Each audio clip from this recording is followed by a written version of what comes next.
Sean todos bienvenidos y bienvenidas a esta su novena clase del curso de Teología Sistemática. El objetivo específico que tenemos para hoy es que al finalizar esta clase, el o la estudiante conocerán un poco más acerca de la creación material. Ahí es donde vamos a ponerle atención, hacer un poco más acerca de la creación material.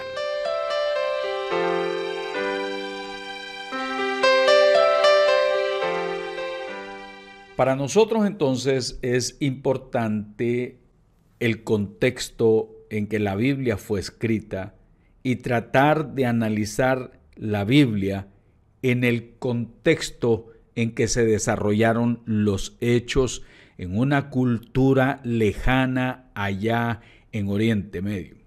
Entonces nos quedamos pensando, ¿qué es el contexto? Es el conjunto de circunstancias que rodean una situación y sin las cuales no se puede comprender correctamente. Así es que si vamos a analizar los hechos bíblicos, tenemos que analizarlos a la luz de su contexto y no imponiéndole aspectos culturales nuestros, donde se ha desarrollado todo lo que es la tecnología, las comunicaciones, los medios de transporte. No vamos a imponerle el vocabulario nuestro o los conceptos nuestros al contexto de la Biblia. ¿Por qué? Porque sería un gran error. Claro que sí. Ver la Biblia sin analizar su contexto histórico y literario sería un grave error. Nos interesó muchísimo conocer cuándo fue creado el mundo, en qué época apareció el hombre, cuál fue la cuna de la humanidad, pero de nada de esto nos habla la Biblia, pues no es un libro científico, sino religioso. No es un libro de matemática, sino religioso. No es un libro de ciencias sociales, sino un libro netamente religioso. Así que cuidado con las interpretaciones de la Biblia a la luz y uso de nuestros aspectos culturales e idiomáticos, porque podríamos perder la riqueza de la interpretación. Como dice en pantalla, sería un gran error intentar creer que la gente que escribió la Biblia tuviera la misma manera de pensar que tiene el hombre moderno, considerándose esto entonces un verdadero anacronismo. O que se nos dieran explicaciones de los eventos pasados con nuestro mismo lenguaje y cosmovisión. Así que sería un grave error. Los escritores bíblicos nos hablaron desde sus propias culturas, profesiones, niveles educativos, cargos religiosos y misiones a desarrollar de acuerdo al llamamiento de Dios. La Biblia recalca la gran verdad de que Dios es el creador. Finalmente, es lógico creer que la revelación de Dios a sus siervos haya sido dada en conceptos comprensibles a los hombres de aquella época y no en altos términos técnicos o tecnológicos o científicos comunes al siglo XXI. Sin embargo, podemos confiar que la Biblia habla correctamente sobre lo que concierne a muchos hechos de la vida real. Ahora bien, hay 4 errores en que debemos de cuidarnos de no cometerlos. Número 1 es el literalismo. Es una trampa, es como un hueco en el piso donde usted podría caer. Hay que tener cuidado. La Biblia tiene muchas maneras de hablarnos, tiene muchos géneros literarios y es de gran riesgo agarrar los pasajes bíblicos en forma literal todo el tiempo. Así que hay que tener mucho cuidado con esto en discernir qué es realmente la letra y qué es realmente el literalismo. Hay que tener mucho cuidado con eso. Hay cosas que no pueden ser tomadas de la Biblia al pie de la letra, sino que existe la necesidad de la interpretación, de la exégesis, de la hermenéutica. El otro riesgo que se tiene es el anacronismo, que significa sacar las cosas fuera de tiempo, desubicarlas, tratar de que las cosas antiguas se expliquen con nuestro lenguaje moderno o querer imponer nuestra cultura o nuestra manera de pensar o nuestro lenguaje a hechos que conciernen al pasado. El otro aspecto es el espiritualizar demasiado los pasajes bíblicos de tal manera que nosotros queremos que los pasajes digan lo que nosotros mismos estamos pensando. Espiritualizarla es sacarla de su contexto literario, sacarlo de su contexto físico, sacarlo del contexto cultural, y la persona pues tiende a espiritualizar demasiado las cosas, y aún dentro de los comentaristas bíblicos vemos esta fuerte tendencia. Y el cientifismo es de la persona que piensa que solamente la ciencia tiene la razón y que hay que ver todo a la luz de la ciencia para ver si esto cuadra. Entonces son aspectos de los cuales los 4 peligros que podemos nosotros, en los que nosotros podemos caer, o los 4 grandes errores que nosotros podemos cometer a la hora de interpretar la Biblia. Así es que recordemos que la Biblia es un libro de religión y no de ciencia. La Biblia es primordialmente un libro de religión y no de ciencia. Da muy pocos detalles sobre la creación. Génesis 1 fue escrito no tanto para describir el proceso de la creación, sino más bien para mostrar su causa y su propósito. A la Biblia lo que le interesa es decirnos es que el mundo es obra de Dios y que Dios intervino de modo especial en la creación del ser humano. San Agustín afirma que Dios en la Biblia no nos ha querido enseñar cómo va el cielo, sino cómo se va al cielo. Las Sagradas Escrituras no tienen como fin fundamental comunicar enseñanzas sobre ciencias profanas, sino guiar a los seres humanos hacia la salvación eterna.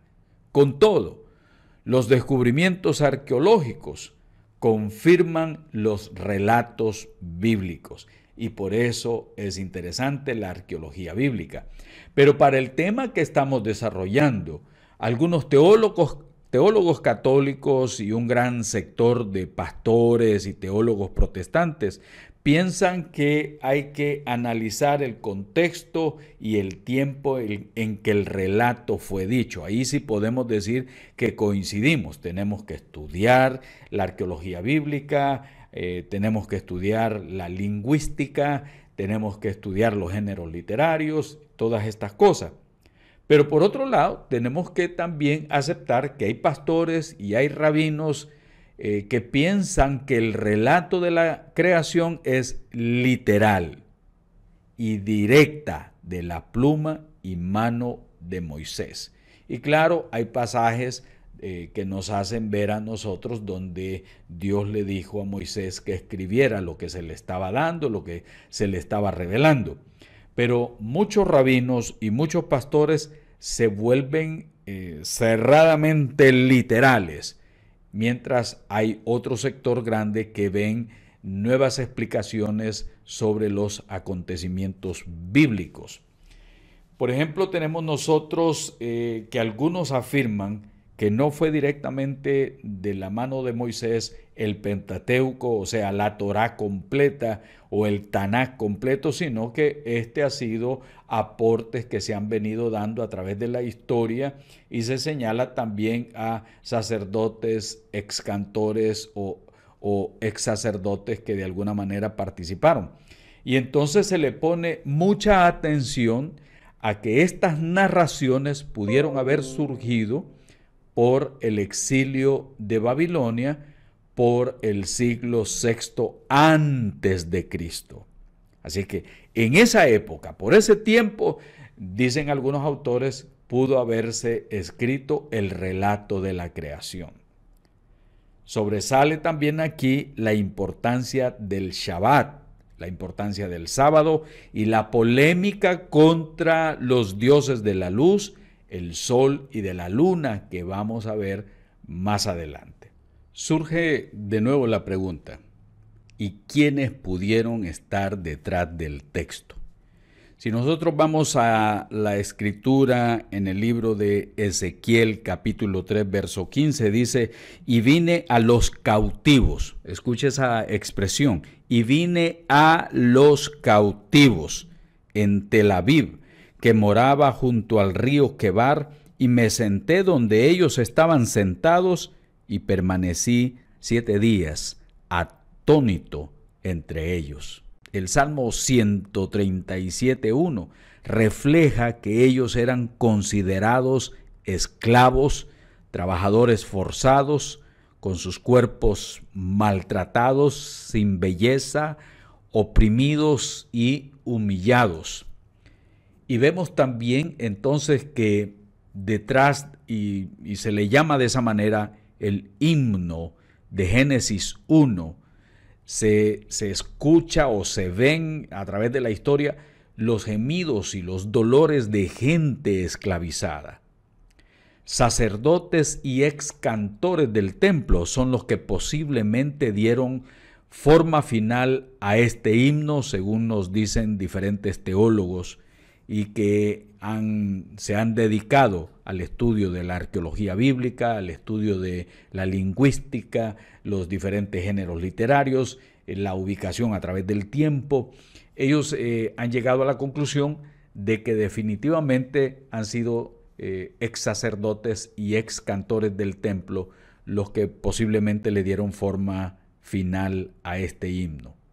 También pueden leer en Ezequiel capítulo 1, del 1 al 3, donde dice: el año 30, el cuarto mes, a 5 días del mes, aconteció que estando yo en medio de los cautivos, y ahí aparece otra vez la palabra cautivos, junto al río Quebar, los cielos fueron abiertos y vi visiones de Dios a los 5 días del mes, al año quinto de la deportación del rey Joaquín.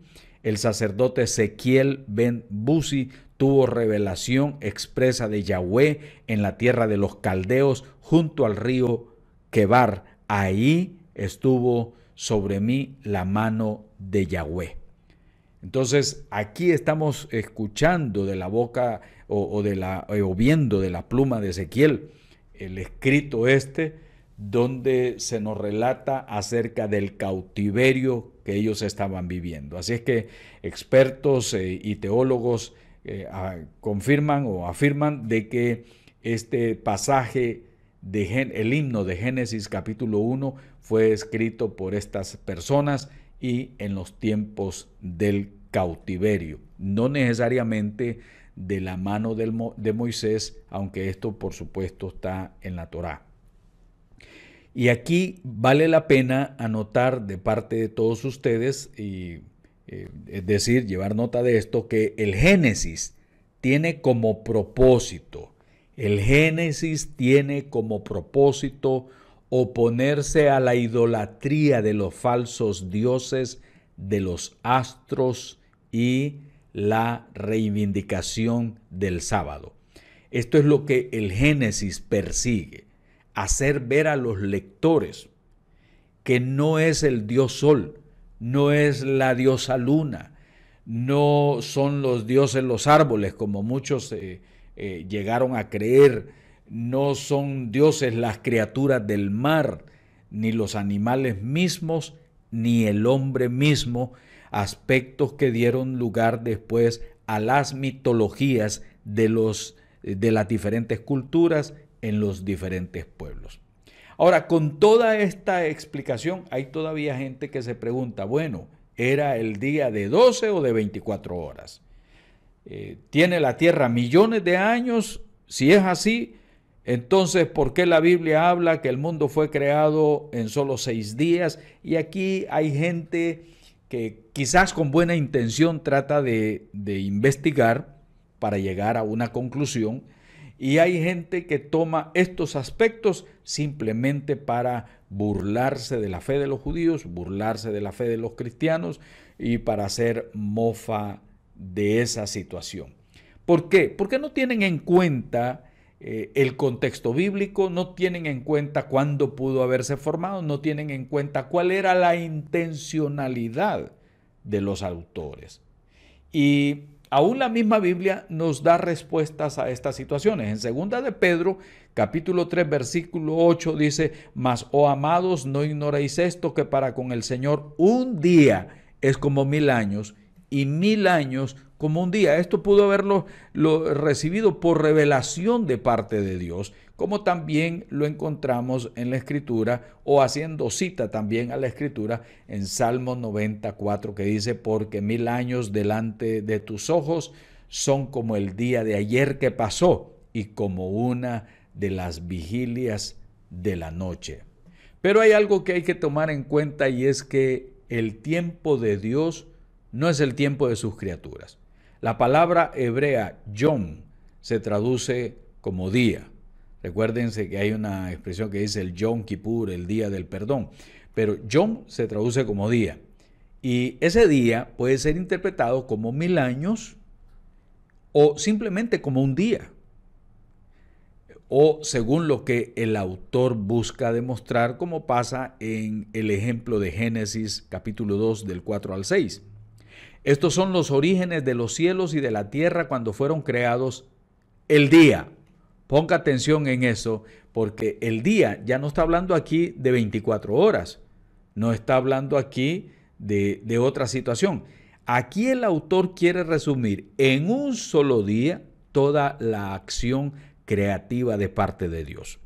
Estos son los orígenes de los cielos y la tierra cuando fueron creados el día, según la versión Reina Valera, el día que Jehová Dios hizo la tierra y los cielos, y toda planta del campo antes que fuese en la tierra, y toda hierba del campo antes que naciese, porque Jehová Dios aún no había hecho llover sobre la tierra, ni había hombre para que labrase la tierra, sino que subía de la tierra un vapor, el cual regaba toda la faz de la tierra. En Génesis 2 ya nos está hablando no del día que pudiera ser de 24 horas, sino una prolongación más del tiempo. Vamos a repasar un poco los conceptos que hasta aquí hemos visto.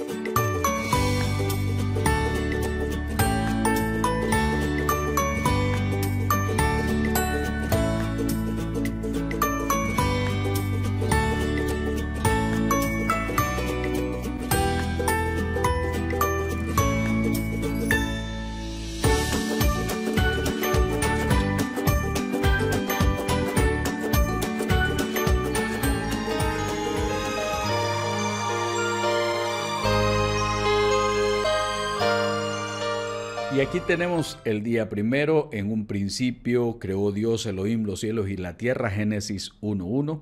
Pero la tierra estaba desolada y vacía, y había tinieblas sobre la faz del abismo, y el Espíritu de Dios se cernía sobre la faz de las aguas. Entonces dijo Elohim: haya luz, y hubo luz. Y vio Elohim que la luz era buena, y estableció Elohim separación entre la luz y la oscuridad. Y llamó Elohim a la luz día, y a la oscuridad llamó noche, y fue la tarde y fue la mañana del día primero. Encontramos aquí también entonces el nombre con el que aparece el libro Bereshit, que significa en el principio. Cuando se habla ya de la luz, que es una forma de energía y que puede ser producida en diferentes maneras, no solo por el sol y las estrellas, los cuales no habían sido creados todavía, sino hasta el día cuarto. Cosmólogos contemporáneos dicen que el universo comenzó con un gran estallido ardiente, el cual debió producir una luz muy brillante, etcétera, etcétera, que eso lo vamos a ver en la clase que viene después. El orden comienza a aparecer y a reemplazar el oscuro caos. El refrán "Dios vio que esto era bueno" afirma la bondad intrínseca de la creación y de su creador. Entonces estamos hablando de luz, que Dios hizo la luz aún todavía sin existir las lumbreras. Vemos el gran poder de Dios, aunque algunos que tuercen las escrituras o algunas personas que malentienden esto, pues lógicamente tratan de decir que la Biblia se contradice. Para nosotros los creyentes lo vemos claramente. Dios tiene el poder sobrenatural y grande e infinito según los atributos de Dios para hacer la luz aún sin que estuvieran los astros de los cuales hemos estado hablando. Ahora bien, en el día segundo, dijo Dios: haya expansión en medio de las aguas y separe las aguas de las aguas. E hizo Dios la expansión y separó las aguas que estaban debajo de la expansión de las aguas que estaban sobre la expansión, y fue así. Llamó Dios a la expansión cielos, y fue la tarde y la mañana del día segundo. La bóveda recibe su nombre y se constituye en la parte superior del universo. En la descripción bíblica, el universo tiene tres partes: los cielos, es decir, arriba; la superficie donde está la tierra y los mares; y la parte inferior donde están las aguas debajo de la tierra. Entonces uno dice, vamos a entender o a tratar de entender cómo fue dada esta revelación a esas personas dentro también de su contexto. En el día tercero dijo también Dios: júntense las aguas que están debajo de los cielos en un lugar y descúbrase lo seco. Lo estamos viendo aquí en tres partes. Y llamó Dios a la tierra, a lo seco tierra, y a la reunión de las aguas llamó mares. Y en la tercera parte vemos que dice: después dijo Dios: produzca la tierra hierba verde, hierba que dé semilla, árbol de fruto que dé fruto según su género. ¿Qué nos está enseñando aquí? Nos está enseñando para todos los tiempos que Dios es el creador, que no es el mar, que uno no tiene por qué tenerle miedo a nada de lo que ha sido creado, puesto que la mano del Padre ha estado haciendo todo esto para el beneficio de sus criaturas. No es la vegetación, las divinidades que en otras culturas se adoran, como en nuestro tiempo, que hay algunos que la llaman la madre tierra. No es eso. Lo que Dios busca a través de esta revelación es que nosotros entendamos que Él es Dios, que Él es fuerte, grande y poderoso, y que Él es el creador de todo lo visible y de todo lo invisible. Por ejemplo, en el día 4, la Escritura nos dice, del verso 14 al 19, dijo luego Dios: haya lumbreras en la expansión de los cielos para separar el día de la noche, y sirvan de señales para las estaciones, para días y años, y sean por lumbreras en la expansión de los cielos para alumbrar sobre la tierra. Y fue así. E hizo Dios las dos grandes lumbreras, la lumbrera mayor para que señorease en el día, y la lumbrera menor para que señorease en la noche. Hizo también las estrellas. Aquí es importante que nosotros observemos que este concepto fue un fuerte golpe a los que adoraban al sol, y les está enseñando al pueblo de Israel que no es el sol una divinidad como lo han hecho los egipcios, o como lo han considerado los babilonios, o como también los cananeos lo tenían considerado, porque fueron muchas culturas que adoraban a la diosa luna, al dios sol. Y en este relato se hace ver que Dios es el que los creó para el beneficio de la humanidad, para el beneficio de la tierra, para el beneficio de todos nosotros. Así es que no es asunto de adorar al sol ni a la luna, porque según el día cuarto nos enseña, Dios es el creador. Ya en el día quinto, Dios dijo, produzcan las aguas seres vivientes y aves que vuelen sobre la tierra, en la abierta expansión de los cielos, y creó Dios los grandes monstruos marinos y todo ser viviente que se mueve, que las aguas produjeron según su género y toda ave alada según su especie. ¿Qué quiere decir nuevamente con esto? Que no existen animales que deben de ser adorados, pero en las distintas culturas lo hacían. El relato le enseña al pueblo de Israel, Dios es el creador. Las aves fueron creadas para volar y ocupar el espacio sobre la tierra en la bóveda. Todos son creados según sus especies y la palabra para crear es la que significa actividad única y exclusiva de Dios.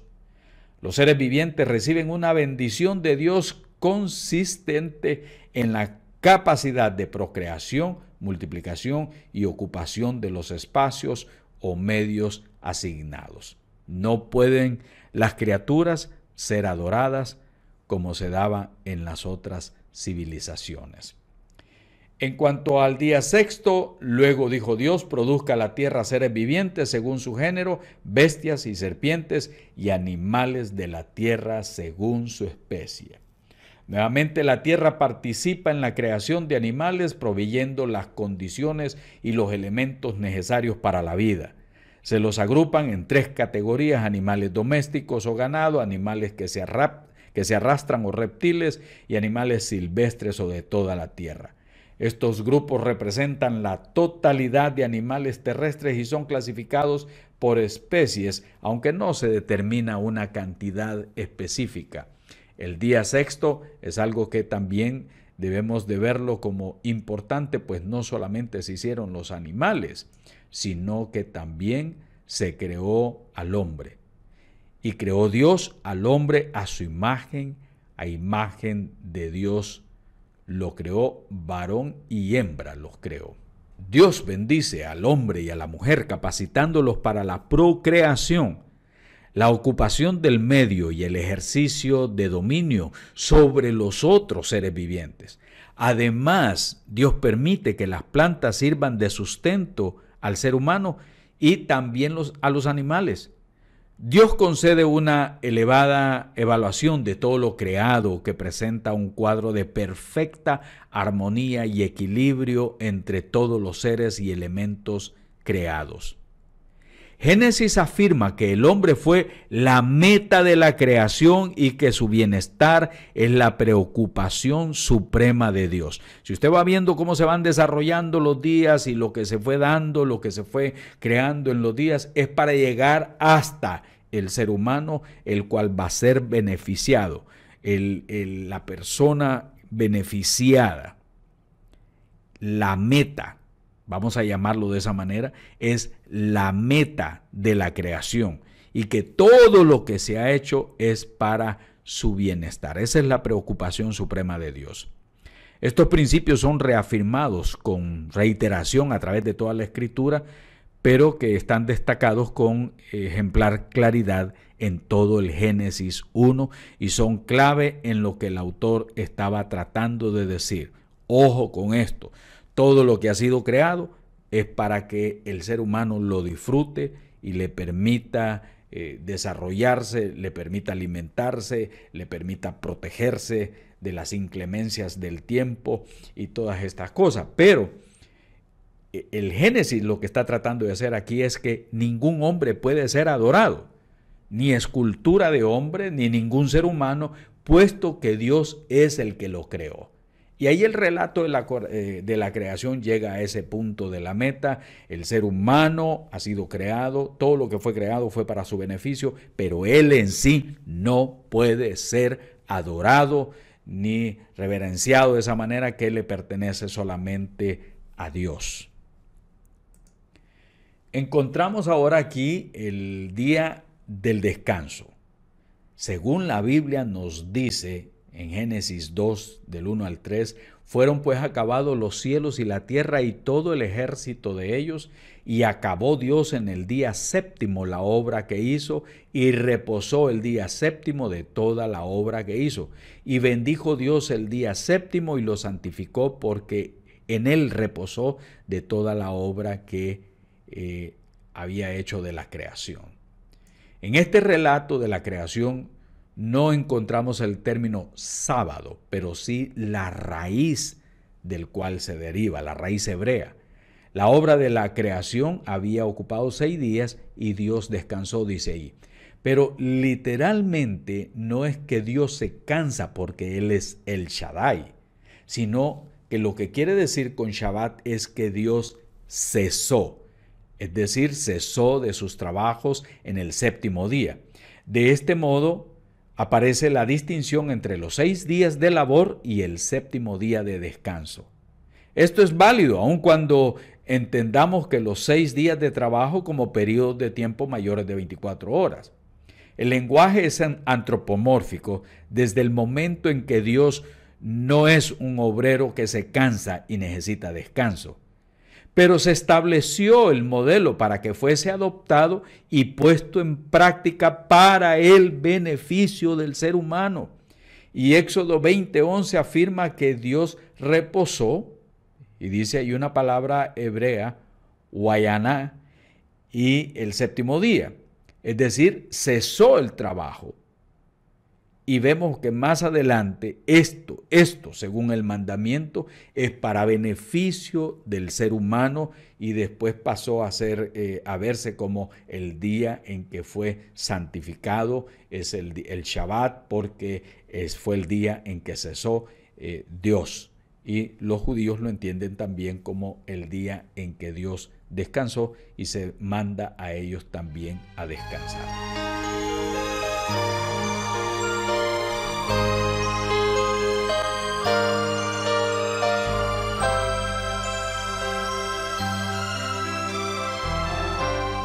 La prueba escritural de la doctrina de la creación se encuentra en todas las partes de la palabra de Dios. No consiste en unos cuantos pasajes esparcidos de dudosa interpretación, sino de un gran número de afirmaciones claras e inequívocas que hablan de la creación del mundo como un hecho que realmente se dio. Tenemos primero que todo la extensa relación de la creación que se encuentra en sus 2 primeros capítulos del Génesis. Ciertamente, esos capítulos le parecen al lector sin prejuicios más como una narración histórica y como una constancia de un hecho histórico. Y las numerosas referencias que se cruzan esparcidas por toda la Biblia solamente en esa luz histórica nos dejan ver la creación. Todas parecieran referirse a ellas como un hecho histórico. Pero hay pasajes que acentúan la omnipotencia de Dios en la obra de la creación, y ustedes pueden ver en Isaías, dice: levantad en alto vuestros ojos y mirad quién creó estas cosas. Él saca y cuenta su ejército y a todas llama por su nombre. Ninguna faltará. Tal es la grandeza de su fuerza y el poder de su dominio. También dice Amós 4:13, porque he aquí el que formó los montes y crea el viento y anuncia al hombre sus pensamientos, el que hace de las tinieblas mañana y pasa sobre las alturas de la tierra. Jehová, Dios de los ejércitos, es su nombre, dice en la Reina Valera. También hay pasajes que señalan la superioridad de Dios sobre la naturaleza, considerándolo grande e infinito. El Salmo 92, Hechos 17:24. El Salmo 92 dice: antes que naciesen los montes y formases la tierra y el mundo desde el siglo y hasta el siglo, tú eres Dios. Antes que naciesen los montes.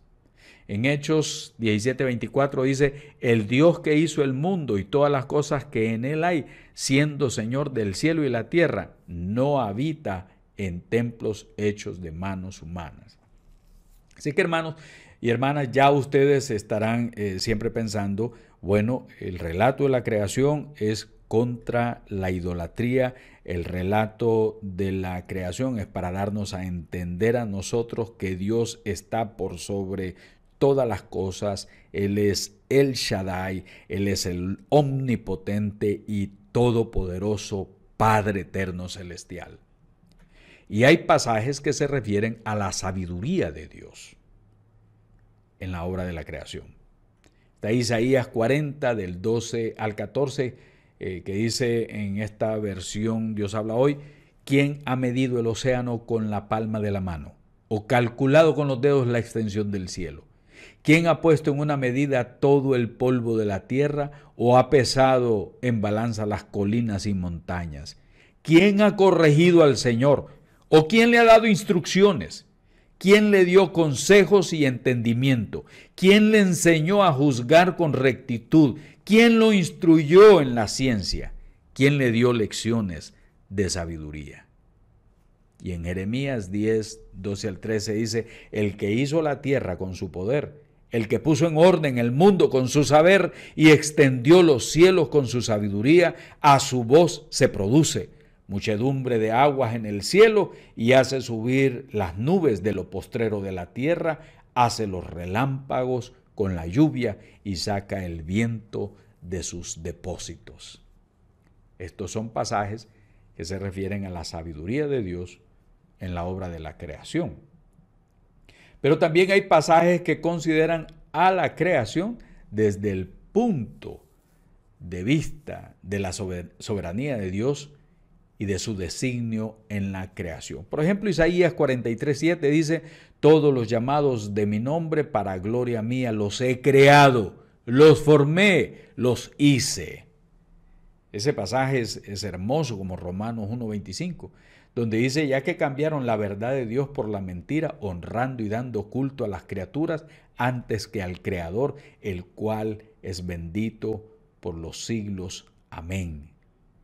Y una de las más completas y de las más hermosas declaraciones las encontramos en Nehemías 9:6.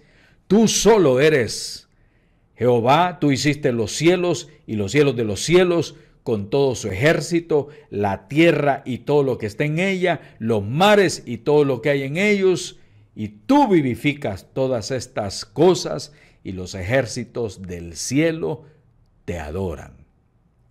De esta manera vamos a sacar algunas conclusiones. Vamos a ir concluyendo. Concluimos pues que el relato de la creación nos ayuda a aclarar que Dios es el creador y no la cosa creada. Él es el único, sabio y eterno Dios. En segundo lugar, concluimos pues que el relato de la creación nos ayuda a aclarar que la Biblia no es un libro de ciencia, sino la revelación de Dios para la humanidad, el cual nos enseña los principios morales y espirituales por los que debemos vivir. En tercer lugar, este se desarrolló en el contexto del exilio y del sufrimiento y el dolor del mal ejemplo de la idolatría. Por supuesto que esta parte no es tan fácil de aceptar, lógicamente, para el pueblo judío, ya que dogmáticamente se cree en los 6 días de 24 horas. Sin embargo, aquellos que han estudiado, que han profundizado fuera de toda tendencia dogmática, han encontrado este tipo de conclusiones. Y en cuarto lugar, el relato de la creación nos ayuda a aclarar que este hace resaltar el llamado de los sacerdotes a guardar el sábado como el día en que cesó, pongamos atención a esa palabra, el día en que cesó Dios la creación y descansó. Y ahora vamos a los aportes. Este es el momento de los aportes y vamos a tratar de responder la pregunta número 1. Diga cuáles son los 4 errores en los que la gente regularmente cae al interpretar la creación. Aporte número 2. Diga cuál es el propósito principal del relato o himno de la creación en el libro del Génesis. Aporte número 3, cómo se explica el problema de que los días en el Génesis no necesariamente pueden ser de 24 horas. Aporte número 4, cuál es el verdadero significado del Shabbat en el relato de la creación. Aporte número 5, contra qué deidades cananeas y de otras culturas se pudo haber opuesto el relato de la creación en el Génesis. Aporte número 6, menciona al menos 2 aspectos principales que nos ayuda a aclarar el relato de la creación en el Génesis. Aporte número 7, de qué manera le ha ayudado este estudio a entender más el relato de la creación en el libro de